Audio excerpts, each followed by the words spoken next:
গুঞ্জাতে একটা একটা কলোনির মতো ছিল, বাঙালি বস্তি। ওটা ওরা ভেঙে দিছে।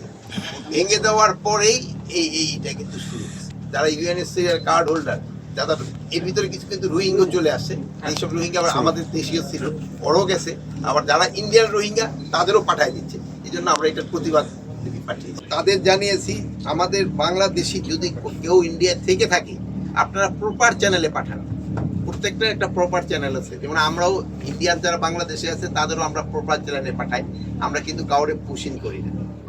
তো এই জন্য তাদেরও বলা হচ্ছে তারা প্রপার চ্যানেলে যদি বাংলাদেশিরা থাকে তাদের পাঠান।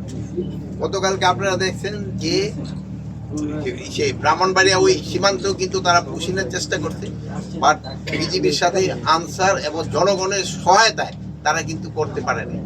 এইসব এলাকায় আমি আপনাদের অনুরোধ করব, আপনারা সবাই যদি সহযোগিতা করেন, ইন্ডিয়া পুশিং করতে পারবে না। এটা বিজেপির সাথে জনগণ এবং আপনারা সাংবাদিক ভাই বোনেরা আপনাদেরও সবাই একটু সহযোগিতা। বাট আমি আপনাদের অনুরোধ করব, যদি থাকে আপনারা আমাকে একটু জানান, আমরাও যেন প্রপার পথে পাঠিয়ে দিতে পারি।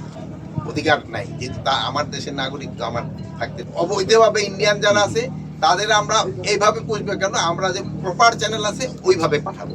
যেহেতু এইভাবে অবৈধভাবে পাঠানোটা কিন্তু আইনত সিদ্ধ না। সাতক্ষীরা জেলায় শ্যামনগর উপজেলায় রায়মঙ্গল নদী ও বয়সিং খালের সংযোগ সীমান্ত নিরাপত্তা নিশ্চিতকরণে বয়সিং ভাসমান বিওপির এই শুভ উদ্বোধন করা হয়েছে।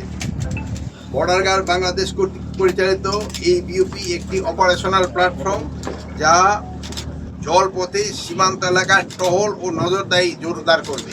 সুন্দরবনের বিস্তীর্ণ জলাভূমি ও নদী ঘেরা সীমান্ত এলাকাগুলোতে স্থলপথে নিয়মিত টহল ও নিরাপত্তা বজায় রাখা কঠিন। এই ভাসমান বিওপি চোরাচালান, মানব পাচার, বনজ সম্পদ লুণ্ঠন এবং সীমান্ত অপরাধ প্রতিরোধে বিজিবিকে তাৎক্ষণিক এবং কার্যকর প্রতিক্রিয়া নিশ্চিত করতে সহায়তা করবে।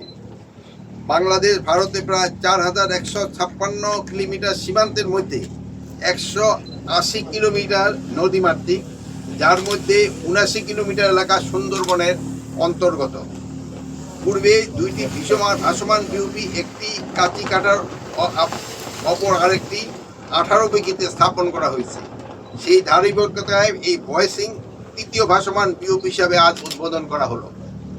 সীমান্ত কার্যকর জলভিত্তিক নজরদারি নিশ্চিত করতে বিজিবির অধীনে একটি বিশেষ রিভারাইন বর্ডার গার্ড ব্যাটালিয়ন গঠনের কার্যক্রম প্রক্রিয়াধীন রয়েছে, যা ভবিষ্যতে সীমান্ত ব্যবস্থাপনায় যুগান্তকারী ভূমিকা রাখবে। বয়সিং ভাসমান বিওপি শুধুমাত্র একটি স্থাপনা নয়, এটি একটি কৌশলগত নিরাপত্তা পদক্ষেপ, যা সীমান্ত এলাকায় শান্তি, স্থিতিশীলতা, জননিরাপত্তা নিশ্চিতের লক্ষ্যে বিজিবির অঙ্গীকারের প্রতিফলন। এই উদ্যোগ সীমান্তে নতুন নিরাপত্তা ও সংস্কৃতি প্রতিষ্ঠার পথে অগ্রণী ভূমিকা রাখবে এবং কার্যকর বর্ডার ম্যানেজমেন্ট সহায়তা হবে।